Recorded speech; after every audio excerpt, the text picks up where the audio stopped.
भक्तजनों, अनेक देशों का भ्रमण करते करते गुरु नानक देव जी महाराज जा पहुंचे आसा देश में। उस देश के वन में शेख फरीद हुआ था। जब गुरु नानक देव जी उनके पास गए तब शेख फरीद जी ने कहा, अल्लाह अल्लाह दरवेश। उत्तर में गुरु जी कहने लगे, अल्लाह फरीद जोहद हमेश, सुआओ शेख फरीद जोहदी आया। तब हाथ को मिलाकर बैठ गए। तब शेख जी ने गुरु जी का स्वरूप देखकर पूछा, अक्के ता लोक मुकद्दमी, अक्के ता अल्लाह लोड़, दोए बेड़ी ना लत, तारमत वंजे वरखर पोड़। शेख फरीद जी की बात सुनकर तब गुरु नानक देव जी ने श्लोक फरमाया, दो ही बेड़ी लत तर, दो ही आखर चाड़, कोई बेड़ी डुबदी कोई लगे पार। ना पानी ना बेड़ियां, ना डुबे ना जाए, नानक वखर सच तन, सहजे रहा समाए। शेख फरीद जी कहने लगे, फरीदा तन रहा, मन फटिया ताकत रही ना काए। उठी प्रीत तवीब की, ओ कारी दारू लाए।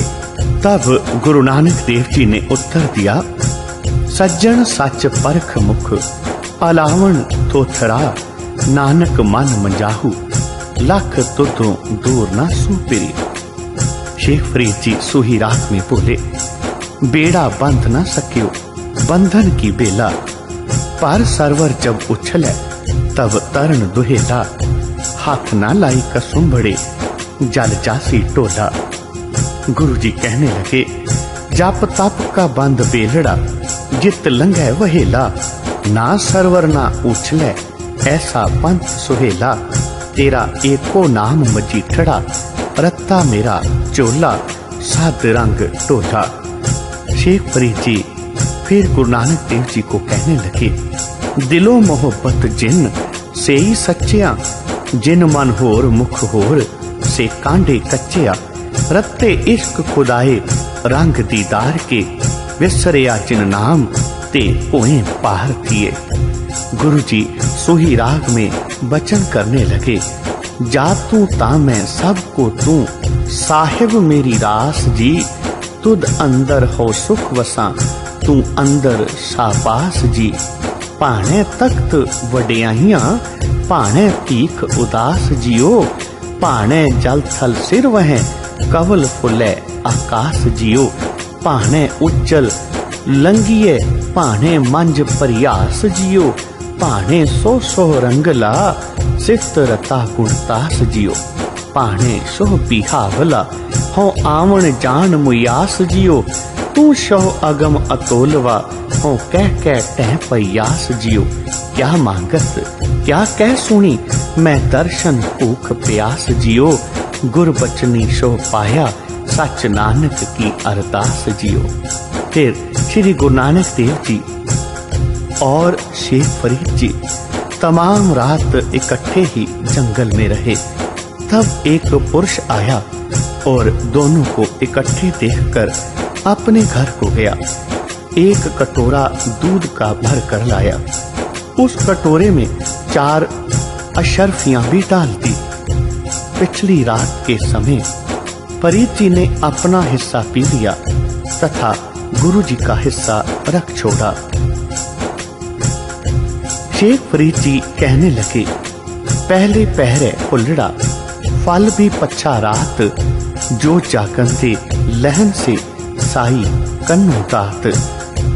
तब गुरु नानक देव जी ने उत्तर दिया, दाती साहिब संधिया, क्या चले तिस नाल, एक जागंते ना लहन, एक ना सुत्तियां दे उठाल। तब श्री गुरु नानक देव जी ने कहा, हे शेख फरीद, तुम कटोरे में हाथ डालकर देखो कि इस बर्तन में क्या है। शेख फरीद जी ने कटोरे में हाथ डालकर देखा तो उसमें 4 अशर्फियां थी और वह मनुष्य जो दे गया था वह तो चला गया था। गुरुजी कहने लगे, पहले पैरे नैन सलोनड़िए रैन अंधिकारी राम, वखर राख मुइये आवे वारी राम, वारी आवे कवण जगावे, सुती जम रस चूसे रैन अंधेरी, क्या पत तेरी चोर पढ़े घर मूसे, राखण हारा अगम अपारा, सुन बेनती मेरियां नानक मूर्ख कभे न चेतै, क्या सुचै रैन अंधेरिया। फिर बाबा फरीद और गुरुजी वहां से चले गए। फिर वही खुदा का बंदा वहां आया। तब उसने अपना तबलबाज वहीं पड़ा देखा, परंतु अब वह तबलबाज स्वर्ण का बना हुआ था और उसमें ऊपर तक मोहरें भरी पड़ी थी। तब वह अपने मन में पश्चाताप करने लगा तथा कहने लगा, हे मन, वे तो पहुंचे हुए साधु थे। यदि मैं शुद्ध मन से उनके निकट आता तो धर्म को पा लेता। मैं तो संसार के लिए आया था, अपितु उत्तर में मैंने संसार ही प्राप्त किया है। यह कहकर तबलबाज उठाकर अपने घर को वह वापस आ गया। उसके पश्चात श्री गुरु नानक देव जी तथा फरीद जी आसा को गए। आसा गांव में पहुंचे। उस समय आसा का राजा श्याम सुंदर था। उसका उन्हीं दिनों स्वर्गवास हुआ था। उसके सिर की खोपड़ी जलती नहीं थी। अनेक यत्न करने के पश्चात पंडितों से पूछा, तब विद्वानों ने कहा कि इसने एक बार झूठ बोला था, उसी के फल रूप यह कष्ट भोग रहा है। उस समय आसा देश के रहने वाले सत्यवादी हुआ करते थे। सभी लोग मिथ्या भाषण की बात सुनकर शोक करने लगे। फिर उन पंडितों ने कहा कि इसका कल्याण तभी होगा जब किसी संत के चरण पड़ेंगे। तब मंत्रियों ने केवल एक ही दरवाजा खुला रखकर तमाम दरवाजे बंद कर लिए। इधर गुरुजी और बाबा फरीद जी आ गए। गुरुजी ने कहा, हे शेख जी, आगे आप चरण डालो। तब फरीद जी ने कहा, हे गुरुदेव, मेरी क्या शक्ति है। तब गुरुजी ने अपने पवित्र चरण आगे किए। तब राजा की खोपड़ी उस समय टूट गई। यह कौतक देखकर आसा देश के तमाम नर नारी गुरुजी के चरणों में गिर गए। तब श्री गुरुजी ने शब्द उच्चारण किया, राग मारू महल्ला पहला। मिल मात पिता पिंड कमाया, तिन करते लेख लिखाया, लिख दात जोत वडियाई। मिल माया सुरत गवाही, मूर्ख मन काहे कर सै माना, उठ चलना खस में पाना। फिर उस देश के लोग अनेक भांति के पकवान, रोटी आदि लेकर आने लगे और फरीद जी को देने लगे। जब वह रोटी वगैरह देते थे तब फरीद जी कहते थे, भाई मैंने भोजन खा लिया है और कुछ बांध भी लिया है। तब लोगों ने कहा, हे खुदा के बंदे, मालूम होता है कि तू किसी झूठे देश का वासी है और झूठ बोल रहा है। तेरे पेट पर तो लकड़ी की रोटी है। यह रहस्य खुलने पर फरीद जी अचंभित हो गए और सोचने लगे कि इस देश के राजा ने एक बार झूठ बोला तो उसकी यह दुर्गति हुई और मैंने तो अनेक बार झूठ बोला है, मेरी क्या गति होगी। यह विचार कर फरीद जी उदास हो गए। भक्तजनों, बाबा फरीद जी अपने कंठ में, अपने गले में हर समय लकड़ी की एक रोटी लटका कर रखते थे। उन्हें जब भूख लगती थी तो उस लकड़ी की रोटी को चबाने की कोशिश करते थे। बाबा फरीद जी ने बाणी में लिखा है, फरीदा रोटी मेरी काठ की, लावण मेरी भूख। कि मेरी जो रोटी है वो लकड़ी की है और लावण कहते हैं सब्जी को। जो सब्जी है वो भूख है।